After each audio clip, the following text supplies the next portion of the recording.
Have you ever felt a fear so heavy it's like a stone sitting in your chest? Maybe it's the worry you'll fail, that you'll end up alone, or that you're just not enough. I've carried that weight too. For years, my biggest fear was being rejected. I'd twist myself into knots, always smiling, always agreeing, hiding what I really thought just to keep people close. It felt like I was dodging a shadow I couldn't quite see, and it left me tired, like I was losing pieces of myself. Then I found Carl Jung's ideas, and they opened my eyes. Facing your darkest fears doesn't just set you free. It helps you find a love for yourself that's deeper than you ever imagined. Jung, a thinker who dug into the hidden corners of our minds, talked about something called the shadow. Those parts of us we shove away, like our fears, our doubts, or the things we're ashamed of. He said these shadows aren't out to get us. They're parts of who we are, waiting for us to listen. The world around us, what Jung called the collective unconscious, often pushes us to hide these parts, to act perfect, to pretend we're never scared. But Jung saw a different way. When you turn toward your fears, you start to love yourself, not in spite of them, but because of them. For me, that meant looking at my fear of rejection and seeing it as a piece of my story, not something to bury. Let me take you back to a quiet moment that changed everything.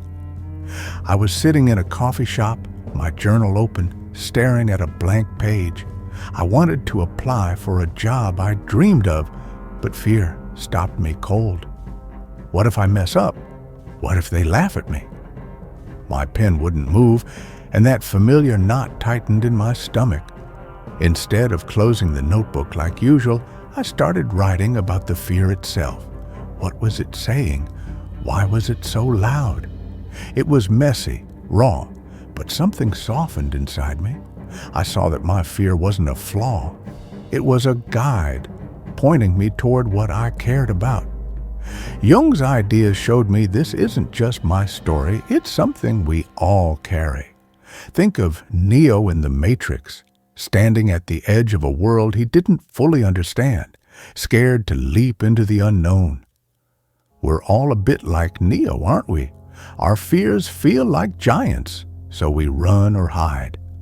Jung called the journey of facing them individuation, growing into your true self by embracing every piece, even the ones that shake you. Facing fear isn't about being tough or fearless. It's about being real with yourself, saying, I see you, fear, and I'm here anyway. I'll never forget the first time I leaned into a fear instead of backing away. I sent that job application, my hands trembling, fully expecting a rejection email. I didn't get the job, but something else happened, a spark of pride. I'd looked my fear in the eye, and it didn't swallow me. I felt a warmth, a quiet love for myself that I hadn't known before. Jung would call this shadow work, where you meet the parts you've hidden and find they're not so scary. That moment was like planting a seed, one that grew with every fear I faced. Why do we dodge our fears? Jung said it's because we're taught their weaknesses, that we should always look strong. Society whispers that fear means you're broken. But here's what I've learned. When you face your fears, they become doorways. You start to see yourself as whole, not perfect, but beautifully human. This isn't about wiping fear away. It's about small, brave moments that build something new. What might it feel like to sit with one fear, even for a second, and ask what it's trying to show you? I'm not saying you have to dive in all at once. I'm just inviting you to be curious, to wonder what's on the other side. Jung's teachings hint that beyond fear is a love for yourself you might not even know is there. Let's explore what happens when we take a gentle step toward that together. Picture yourself waking up each day feeling at peace with who you are, not because you've banished fear, but because you've learned to hold it with care. That's the self-love that grows when you face your darkest fears, and Carl Jung's ideas light the way. When you stop running from what scares you, you're not just getting by, you're stepping into individuation, the path to your truest self.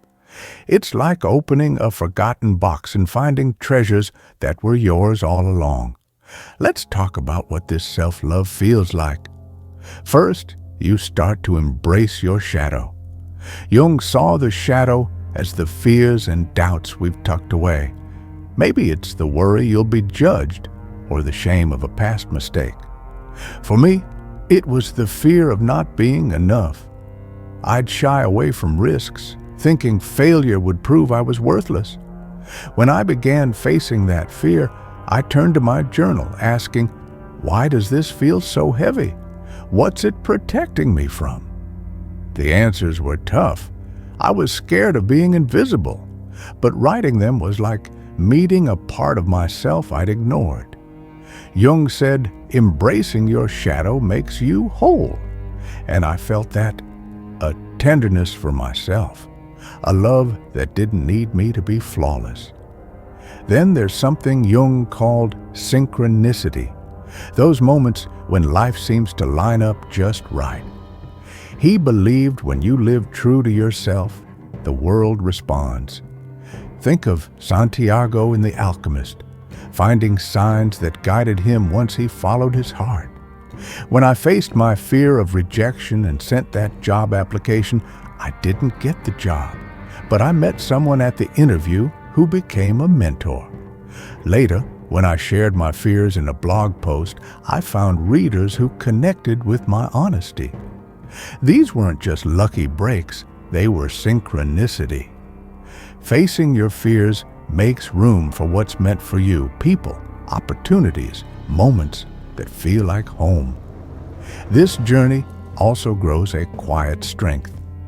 Each time you face a fear, you're telling yourself, I'm worth this. I felt this when I opened up to a friend about my fear of being misunderstood. I was nervous, expecting her to brush it off, but she listened, and we ended up sharing stories that brought us closer. Jung would call this individuation, living from your truth, not your fears. Over time, this changes everything. You take chances that light you up, like signing up for a class or speaking your mind. You build friendships that see the real you, and you find a calm that comes from trusting yourself. Let me share a story that brings this home. Emma, a woman I met, was in her 40s and terrified of failing as a mom. She hid her doubts, always acting like she had it together, but it wore her out. Reading about Jung, she started journaling about her fear, seeing it tied to a need to be perfect. One day, she admitted to a friend she felt lost sometimes. Instead of judgment, she got a hug and a story about her friend's own struggles. That honesty let Emma parent with more heart, less pressure. Her kids felt her warmth, and she found a love for herself that wasn't tied to being flawless. Emma's story shows what's possible when you face fear. You uncover a love that carries you. This isn't about getting rid of fear, it's about walking beside it. Jung's ideas show that self-love grows when you stop hiding from yourself. For me, it meant spending less time pretending and more time writing, laughing, being me. My openness nudged a friend to face her fear of starting a business, and she's thriving now. Jung believed when you embrace your whole self, you lift others too. Your courage is contagious. Wondering what your fears might show you? I'm excited to explore some gentle ways to start this together. Now that we've felt the warmth of self-love that comes from facing fears, let's explore how to take those first steps. Carl Jung's ideas offer soft, welcoming ways to meet your fears, and they don't ask you to be brave or perfect, just curious. These aren't things you have to do. They're invitations to sit with yourself, to see what's there. Wherever you are, you can begin, and the discoveries might surprise you. One way to start is with shadow work.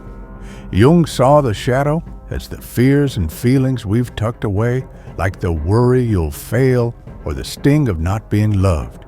For me, this meant looking at my fear of not being enough. I'd grab a notebook and write, what's this fear trying to say? What's the worst it could bring? I didn't judge what came up. I just listened like I was comforting a friend. It was hard at first, seeing my fear of being ignored laid bare, but it was also like letting out a long-held breath.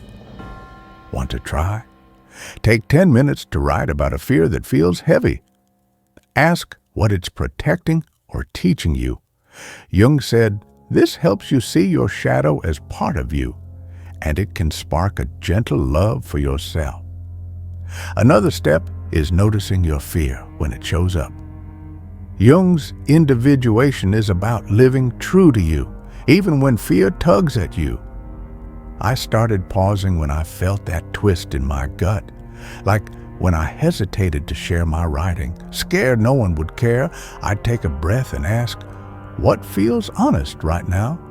Sometimes I shared, sometimes I waited. Both felt like choosing myself. You might try this. Next time fear pops up, pause for a moment. Ask what feels true for you. It's not about forcing courage, it's about being kind to yourself. Jung would say this helps you find your own path. Self-reflection can guide you too.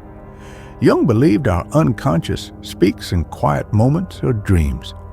I'd end my day asking, what fear did I feel today? What helped me feel safe? Slowly, I saw I was scared of judgment, but small acts, like posting a vulnerable thought online, made me feel alive. You could try this. Spend 5 minutes reflecting. Ask, what fear did I notice today? Or write about a dream. Jung loved dreams for their wisdom. Note any images or feelings that stick with you. These moments can show you what your heart's holding. Here's a story to light the way. James, a friend in his 30s, was terrified he'd never make it as an artist. He hid his sketches, scared of rejection. After reading Jung, he journaled about his fear, seeing it tied to a need to prove himself. He started sharing one sketch a week online, heart-pounding. People loved his work, and he found a community that cheered him on. James still feels fear, but he holds it gently now, and it's led to a love for himself as an artist. His story shows how small steps can open your heart to yourself. I invite you to try one of these, journaling, noticing, reflecting, for a few days, just to see how it feels. Pick what calls to you, no rush. Curious for more? Jung's Man and His Symbols is a beautiful place to start. Link below. I'd love to hear from you. What's a fear you've faced, big or small? Share it in the comments. Your story could be a gift to someone. Let's keep exploring this together, one gentle step at a time. Let's take a moment to sit with this journey, to let it settle like a warm blanket. Carl Jung's wisdom has shown us that facing our darkest fears isn't about being fearless. It's about finding a love for ourselves that's steady and deep. We've seen how our shadows, those fears we try to hide, are shaped by the world's push to seem perfect. But when we turn toward them, we step into individuation, embracing every part of who we are, scars, doubts, and all.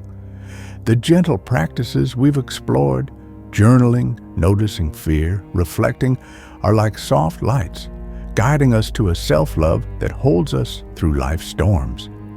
This path, what Jung called individuation, is like a winding river, not a race. I still feel fear sometimes. That old worry of not being enough sneaks in when I'm tired or unsure. But when I write about it, pause to listen or reflect on what's true, I come back to myself. It's like Santiago in The Alchemist, finding his treasure not in gold, but in the steps he took to know his heart. Facing your fears doesn't mean they disappear. It means you learn to carry them with care, and that builds a love that's yours no matter what. What's so beautiful is how this love spreads. When you face your fears, you shine a light for others. I saw this when I shared my fear of rejection with a friend. I was nervous, but her eyes softened, and she shared her own fear of failing. That moment wove us closer, like threads in a tapestry. Another friend, seeing me open up, faced her fear of public speaking and gave a talk that moved her audience. Jung believed individuation is a gift to the world. When you love yourself, you show others they can too. Imagine a world where we all met our fears with kindness, where courage was contagious. That's the spark you're carrying. Where do you go from here? I invite you to keep exploring in your own way. Maybe journal about a fear that's been with you, or notice it next time it shows up, or take a quiet moment to reflect on what makes you feel whole. Try what feels right. No pressure, no hurry. If you're curious for more, Man and His Symbols is a wonderful guide. There's a link below. Or join our community to share your journey with others walking this path. I'm so curious. What's a fear you faced that surprised you with what it taught you? Share it in the comments. Your story might be the nudge someone needs. Let me leave you with a thought that's carried me. You don't have to be fearless to love yourself. You just have to be willing to look at your fears, to hold them gently like you'd hold a friend. Every step you take, no matter how small, is a step toward a love that's yours forever. Thank you for being here, for sharing this space with me. You're enough, just as you are, fears and all. Keep exploring, keep being kind to yourself, and watch that self-love grow, lighting up your world and beyond.